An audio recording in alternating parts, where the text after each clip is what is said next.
Hello and welcome to Teaching It Real. My name's Mark Enser. I'm the Head of Geography and Research Lead at Heathfield Community College.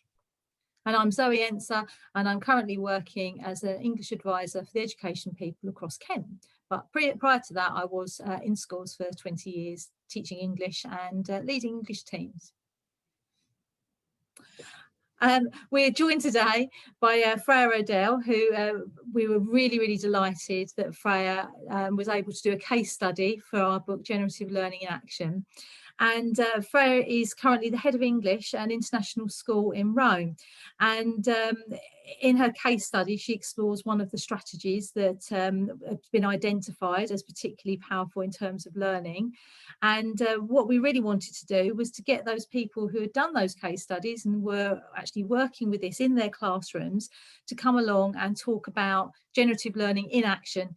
So a bit of a mouthful, but I think it's about making the practice come to life and actually taking the research out of the labs and putting it into where it's going to make a difference. So hello, thank you for joining us, Freya. Thank you for having me. I just wonder if we could start off just a little bit about you. I mean, how long have you been teaching for? So I'm just going into my 20th year of teaching, which feels like a really long time. It feels like only yesterday since I started. And I guess really the best thing about my career is that it's been so varied. So I've been a teacher of English, I've led on media, I've been, leadership responsibilities within the English department, I've led on teaching and learning, I've led on whole school literacy. And so it's been a lot of fun along the way, a lot of hard work, but a lot of fun. Lovely. And the strategy that you talked about in the book for us was the strategy of teaching. Is that something that you've used throughout the kind of 20 years in the classroom, or is it something that you've introduced quite recently? Probably not so much in a formal sense until more recently. I think that moving internationally has given me a little bit more freedom to experiment. And I think as I watch the English education system go down a very knowledge-rich route and a very instructional route, which I absolutely love, the IB program that I now work with is quite different in that it's quite skills-based and it's quite focused a lot of the time on learner profiles and how we learn and thinking about how we learn. And that's a really sort of key important factor for the students that I teach, especially with a lot of them being EAL students, thinking about their learning and articulating their learning. And so it's something that we do probably a lot more within the international sector currently. And, as with anything we do in education, what kind of impact do you think you've seen from using those strategies? You mentioned that students can articulate themselves perhaps a bit more, but is there anything particular that stands out to you? I think it is the confidence in having an opinion or feeling that actually when they're interrogating something, that they're developing their thought process and their thinking, and then sharing that and sharing those ideas and then discussing that with their peers and teasing that out even more, which I think is really important. Again, we focus a lot on knowledge and being knowledge rich, but I would say a really good marker between the disadvantage and the more advantage is their ability to articulate their ideas and explain themselves. And I think this teaching strategy is really key there, because they have to really think about their knowledge. They have to have the knowledge. They have to think about that knowledge. They have to organize that knowledge. They have to really know their stuff in that organization of the knowledge. And then they have to convey that to someone.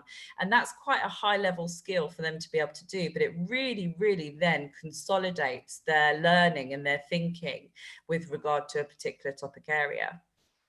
I think, I'm being a bit cheeky here because I saw that you'd asked about it earlier, but from hearing what you're saying in terms of them really understanding the learning process themselves, that sounds really metacognitive to me. And do you think it kind of has got that power in terms of that metacognitive approach for them? Absolutely. I think it is about distilling the knowledge. Obviously there's a focus there when they're doing like a jigsaw activity or something like that, but they're also developing their approaches to learning as well at the same time. There's a lot of processes involved in that, and to give them the opportunity to do that and we do it on quite a frequent basis with a lot of scaffolding to begin with, and then removing that scaffolding as they go through the years, I think is really, really important in how they reflect upon themselves as learners, and a really good preparation for later on when they go to university and they have to do these kinds of things more independently. I think it's an interesting one, that the kind of the teaching each other, of all the strategies discussed in generative learning, it's the one that seems to raise the most eyebrows. So when we were on David Idell's new show on his YouTube channel, it's the one that he picked up on. And I think there'd been this kind of debate with this kind of possibly slightly fake Richard Feynman quote of, if you want to understand something, you need to teach it to somebody else, and if you can't, you haven't understood it. Do you think some of that criticism of teaching as a strategy is because it's quite hard to get right? Are there kind of barriers to doing it well that we need to be aware of? Absolutely. But again, I would say that that's part of the learning process, right? As teachers, we make mistakes. And I think one of the big criticisms of teaching others is that this idea of misinformation or not having a full picture sometimes, or, just having a misconception about something. And I think that if we as teachers carefully scaffold that and support that and address that when it comes up, then for me, the benefits of doing the activity in terms of teaching, it outweighs that. I have to reflect sometimes as a teacher. I make mistakes. I sometimes, identify misconceptions or share misconceptions and have to go back and reflect upon my learning process. It's the same for children. We can't expect them to get everything right 100% of the time. It's how we support and scaffold that is really, really important, in my opinion. I think that's why I really loved reading your case study about the jigsaw approach, because in order for that to work, you really do have to put the groundwork in, don't you, in order to make sure that that's going to happen and it's going to have the impact. So are there any kind of key tips about how somebody might approach that, or another kind of teaching kind of method within the classroom? I think it's like everything we do, right? We scaffold everything we do. And I think that when you take the teaching aspect, the teaching strategy back to its real core and its real basic, you can start off with really simple things like the snowballing technique, right? Where you pose a question, people share and discuss their answers, and then they feed back to the class. We see the teaching technique a lot with regard to the sort of I do, we do, you do strategy. And it's the same with this. You kind of set it up as a process. So I then do a lot of jigsawing at Key Stage 3 in a very structured way. And I do think you have to think about the content that you give particular students. I think you have to think about the groupings of students potentially and how that works together. But then obviously, then you take it up a level in Key Stage 5 where you are sort of disseminating material that you then want them to teach to everybody else. And they're doing that in a more presentation style. So I think scaffolding and really building up that process to build up pupils' confidence in teaching each other is really, really key. What if some of the confusion comes down to purpose? So in generative learning, the purpose of teaching or a student teaching others is so that they themselves learn the material. It's not so much that they teach other people, it's that they benefit from being the teacher. Absolutely. Absolutely. In them studying the material, as I said before, they have to really know that material very, very well. And actually what they're doing when they're doing that is they're processing that material, right? And they're getting their ideas straight in their head. They're thinking about how it all interconnects with each other, and they're getting it ready to articulate to somebody else. And when you're articulating that to somebody else, you have to do it in a really succinct, clear way to avoid any sort of misunderstandings or misconceptions again. And you have to be prepared to answer questions, right? So you have to know your stuff. And I think that actually, in terms of the research, there has shown a significant impact on outcomes there when you are teaching someone else, because you really have to interrogate the material and know it very, very well. A really good point. And I think your point about purpose is important as well, because I think there are occasions where these strategies may be used in a way that isn't generative, but that doesn't mean that that's a bad thing. That doesn't mean that's you're doing it wrong. You're just doing it for a different purpose. And I think that purpose idea it's really key to everything we do in the classroom, isn't it? Absolutely. I mean, I think something like the jigsaw has its benefits, as we've said, with regard to enhancing people's own learning. But I think then we also sort of generate learning when we have dialogues with others as well, don't we? And so there's a multiple kind of purpose there with regard to teaching and multiple layers to it. It is really complex, but when done well, the benefits are obviously, you know, outstanding. Obviously, you know, we'd seen a lot of what you were writing about and things that you were saying and your kind of perspective, and we thought, you know, this is going to be someone who's fabulous to come and ask to write a case study. But had you come across the idea of generative learning much before? You know, was it something that was kind of in discussion and you know, people were talking about and exploring? No. But in fact, when actually, I'm going to confess, when you asked me to write a section, I had to go away and actually sort of read up on what generative learning was. I was really confused. I was like, I don't know what this is. And having read the book, I think it's the same as a lot of things, right? You know these strategies, but you don't necessarily employ these strategies strategically very well. Yeah. And so for me, you know, having read the book and finished it this weekend, and it's absolutely fantastic. I love it. And I'm so excited about it. I want to go back and I want to think, you know, how am I strategically going to, you know, work with my students on summarizing, you know, the self-explanation, the self-testing, the self-quizzing. I love all of those strategies, and I think they will be massively beneficial. But also, I guess in my international context, it weighs more on my mind in the sense that I do love our knowledge-rich curriculum, but I'm really very interested in what our pupils are doing to enrich and deepen their learning as a result of that. So these strategies are absolutely fundamental and key, aren't they, in terms of getting the students to really develop their learning to improve their knowledge and their understanding, which I think is super exciting. Definitely. No, that for me, now I've been using things like summarize. In fact, I'd used all of the strategies over the years that I've been in the classroom, but then you go back and you reflect and you think, was I using that, as you say, strategically? You know, was I actually making that selection? And often, certainly early in my career, lots of things were quite intuitive, and that's why you come across things like Rosenshire and people go, oh, I've always been doing that. Yeah, you know, good instructors do that. And you know, people will also be using the generative learning strategies because they're good instructors. But do we always think and reflect, or have the tools to think and reflect, if we potentially haven't come across the kind of the background and the research behind it?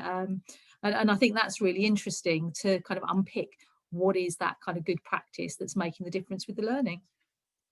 Absolutely. And I think it's probably even more important. I think this book, it could be completely transformative in really framing conversations around how do we know our pupils are learning? How do we know that they know what we've, you know, imparted onto them? What are they doing with that learning?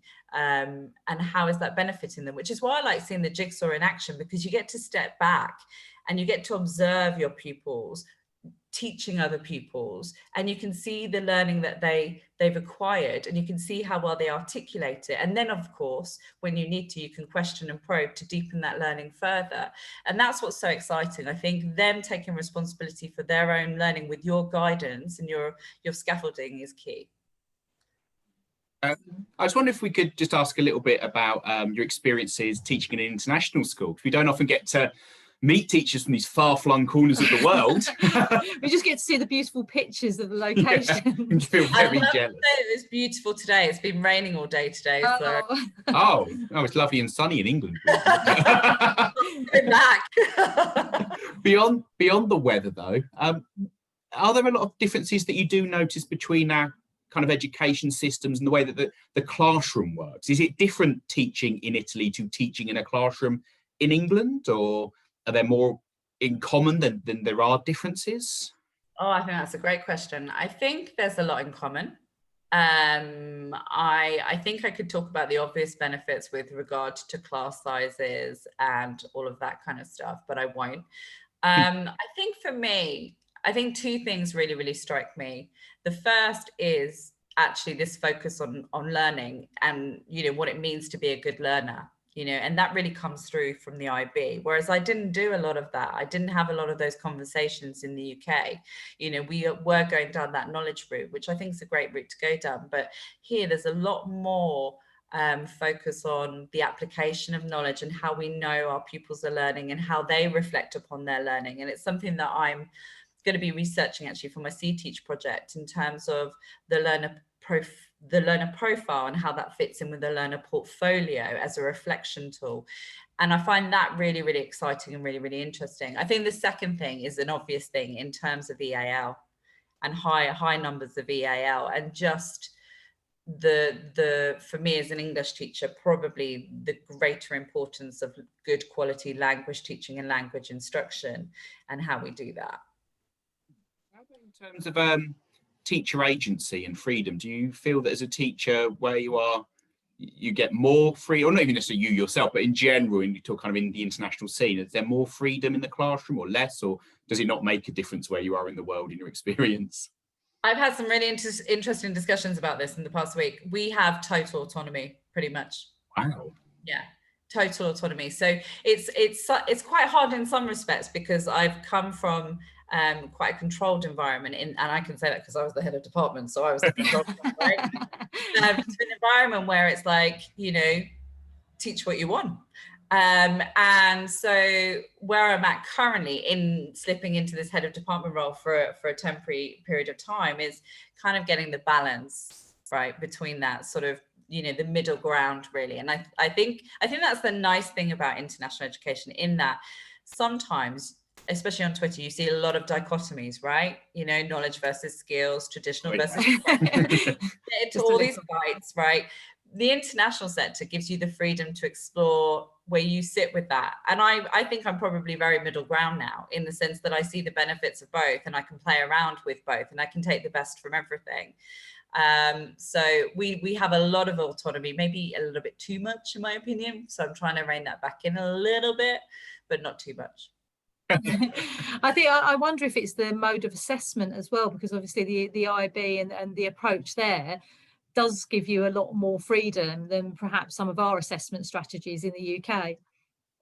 Yeah, definitely. I mean, the IB is a cracking program. It really is. It's a fantastic program, and it does assess in a wide range of ways. So, you know, in the language and literature, we have an oral component, which is quite high pressured, but it's a nice way of assessing the children. It's like an oral essay, really. So it's a very different form. Our problem often is actually that we also do IGCSE, and it isn't a natural progression into IB. So trying to marry these different programs up, whereas in England, we now have these beautifully kind of, you know, curriculum as progression model kind of grids now, don't we, where everything flows into the next thing. So there's a lot of work to do, but it's great work, and you're free to approach it in the way that you think is best, or you as and when I say you, I mean you as a collective, right? Not just me. So I think there's going to be a fair few people booking plane tickets by the sounds of it. Come over. I'd love to have you all. I've got a glass of wine waiting for you there. I mean, aperitivo. If you've never done aperitivo in Italy, it's the best thing. You literally get your glass of wine and you get a whole dinner served to you. So it's one. It's tempting.